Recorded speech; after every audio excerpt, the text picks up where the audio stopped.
This week, we're going to do quarterbacks. By far the most important position in the NFL. And so it kind of begs that question of who's the next best guy. So I asked the guys to take a look, give us a thought of where they think their 1 to 5 ranks. So rather than what we've done previously, which is just kind of work through really gradually, we'll all take it in turns and just say who our number 1 pick is, and then do our top 5 down the list, and then we'll kind of discuss further. So first of all, Chris, who is your quarterback 1 in this draft class? Trevor Lawrence. Yep. Connor, who's your quarterback 1? Trevor Lawrence. Trevor Lawrence. Henry, quarterback 1? Yeah, not even going to attempt a joke. Trevor Lawrence. Yeah. Okay. My list doesn't quite break down the same way. I've got a 1.1A and a 1.1B, but 1.1A is Trevor Lawrence. So I think we can all agree he is the best quarterback in this draft. What the gap is between number 1 and number 2, maybe we disagree on. But, the writing was on the wall, wasn't it, Henry? Trevor Lawrence coming out of high school, one of the highest recruits. Had an incredible freshman season, true freshman season, winning the national championship. And, he's been there and around there each of the subsequent years. It's always tough to maintain that level. But is that kind of the basis for you with this analysis of Trevor Lawrence? I think so. I think we talked about a lot the final 4 quarterbacks that were left in the NFL playoffs, and 3 of those players in Rodgers, Mahomes, and Allen have ridiculous tools, but also ridiculous in terms of their ball accuracy, placement, reads, progressions, things like that. And I think Lawrence has the potential to be in that kind of category where he has all of the tools, the size, the arm, mobility, running ability, all of that stuff. But combined with the ball accuracy, the placement, knowledge of the game, and all of that. And like you said, Josh, he's done it at the top level of college football for 3 years, started as a true freshman, won the national championship as a true freshman.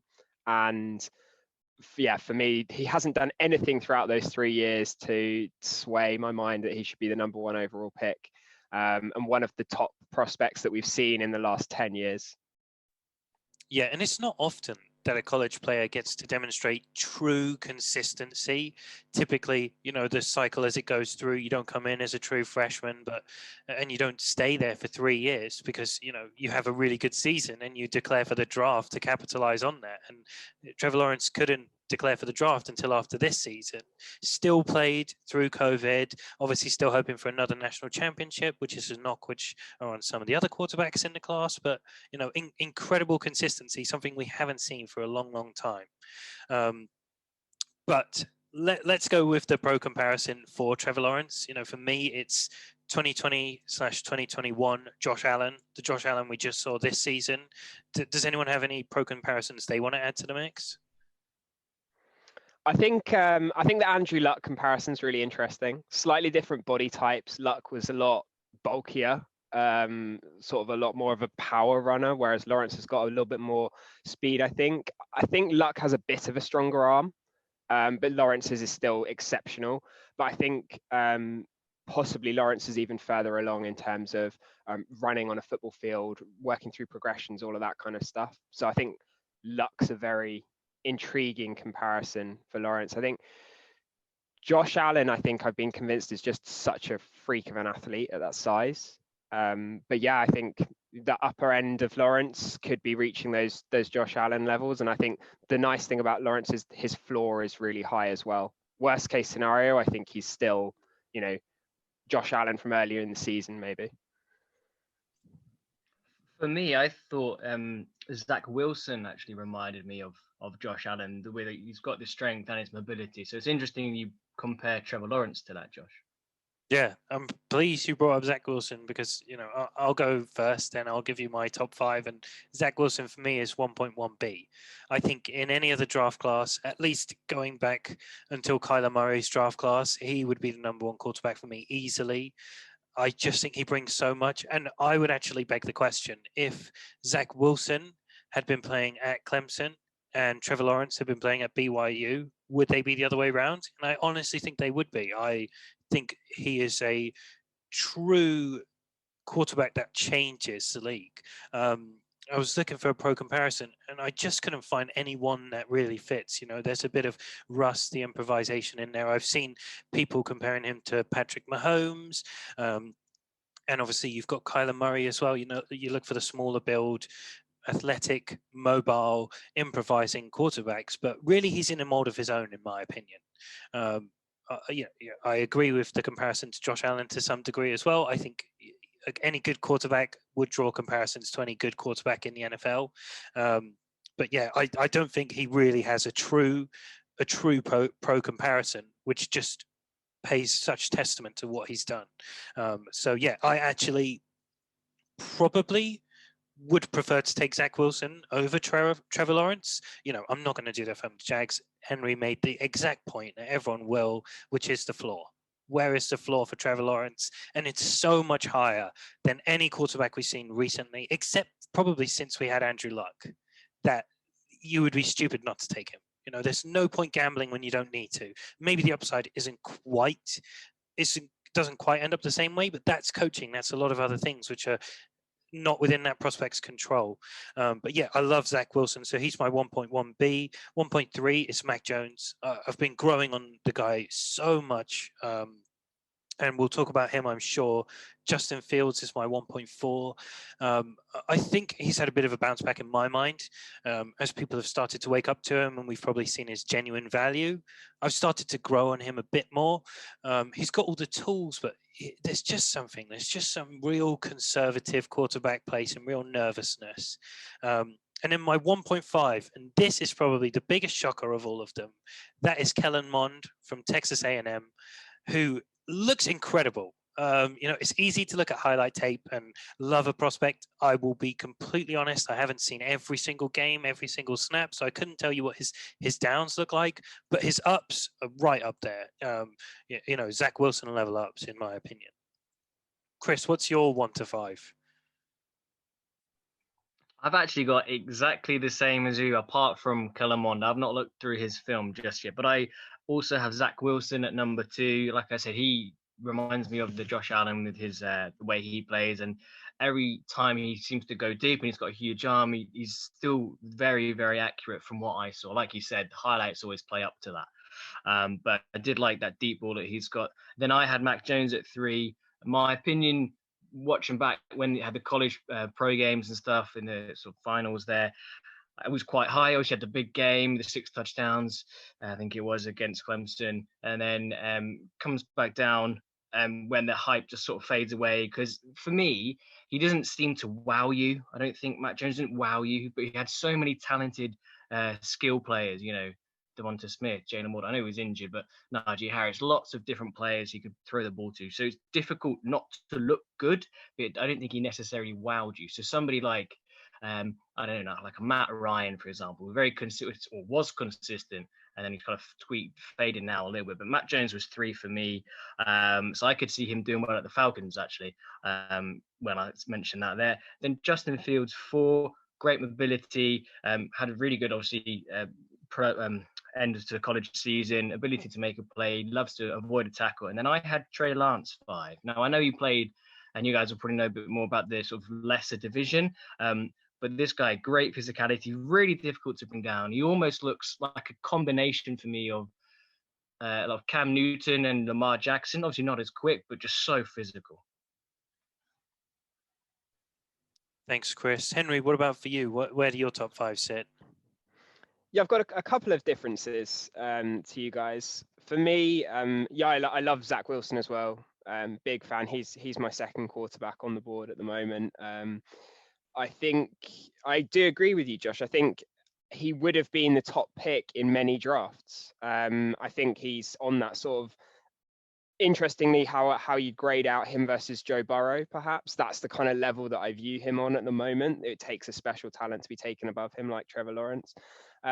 My comp for Zach Wilson was actually like Aaron Rodgers light, which is high praise coming from a Packers fan, but I think that's where his real top end ceiling is. Similar sort of physical stature and build, and some of the throws where he's rolling right and throwing back across his body to the left, that really did remind me of of Aaron Rodgers. Really nice release, really nice quick release, which I think is a massive part of being successful in the NFL today. Trevor Lawrence has that as well. And he was much more athletic than I thought when looking at the tape. Like really, really, really athletic as a runner, not just scrambling to evade pressure. So was impressed. And I saw that as well, Josh, there are a couple of people who agree with you now. I saw Chris Sims had him as the top quarterback, and I think there's a couple of others. So we'll see if that builds. 3 is actually Justin Fields for me. I think that's almost becoming an unpopular opinion now, where he started at number 2 and now he's down to a lot of people's number 4. So yeah, I was actually really impressed going back and watching the tape on Fields. I thought the arm strength, his size, mobility, and his deep ball all looked really good. It's definitely a slower release. It's a slower wind up, which does concern me a little bit. All those successful quarterbacks we talked about have such quick releases, but definitely sort of a more freakish athlete than I expected, both in terms of throwing the ball and running. I was expecting him to be a little bit more slow, lethargic, but I think Fields would be massively successful. Then I had Mac Jones at 4, and I did have I had a Trey Lance, and then I did have Slash. I just wanted to mention him, is Jamie Newman from Wake Forest. Do like Jamie Newman. I think he's got potential to catch on in the NFL. And I liked watching his tape. I thought he was a good deep ball thrower and a powerful runner. So I did like Jamie Newman. Trey Lance went down in my estimations. The standard just looked like watching these guys back to back, and you hear people talking about the lower level, but the standard, when you watch it, it does look so different. It looks like, us 4 could be on defense for some of these teams. It's looking so easy for him. He looks like Derrick Henry playing in high school. Like it looks so easy. So that was a much more difficult evaluation for me, and that would give me pause when considering whether to take him as high as some of these other guys. I've also seen with Trey Lance there as well that I like having looked through like a lot of like mock drafts through the week, like some of them for him actually valued quite higher than a lot of other QBs, just based on situational needs of teams, which I thought was really interesting for him, because I thought the same sort of thing with Lance, that he might drop a little bit further, and that there is that actual between the top 3 and then under that, I think there is a like more of a significant drop off. And I suppose it then depends where your top 3 is, because obviously I think for me, Mac Jones is probably up there maybe. So maybe I'm being a bit harsh with top 3. But then after that, it does drop off where you are starting to look further down in the draft class, potentially down into the second round, whereas the other ones are like top 10 picks. And that's kind of the stark difference you're seeing. But a lot of people's mock drafts are valuing these QBs so differently at the moment. I think the one consistency is Trevor Lawrence being right up there at number 1 in every single mock I've seen. And like Henry said, it would just be a joke if you put anyone else there. Like he's got to be the guy who's there. So no, it's really interesting on him as well. Yeah, thanks, Connor. And yeah, Trey Lance is the perfect example of overvaluing traits. I think his pro comp is, it's not quite Cam Newton, but it's that style of build, throw power and everything. But I completely agree, Henry. The game is so much slower at the second tier of college football. But what you really want to see from a top prospect is some clinical decision making, and he just has so much hesitation. Just such a conservative player. He was so tightly gripping onto this. This view of 0 interceptions, and it was like that was driving him rather than wins, rather than anything else. Maybe he didn't have much else to aim for, but yeah, I really, for me, Trey Lance is 1.6. I had Jamie Newman 1.7.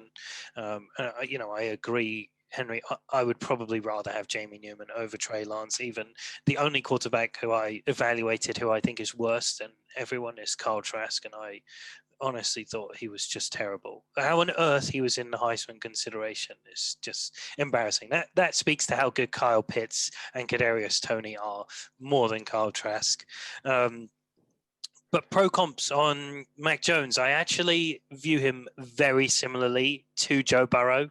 I think they had very similar seasons. You look at Joe Burrow, he went to LSU, had a very successful season with a great team built around him.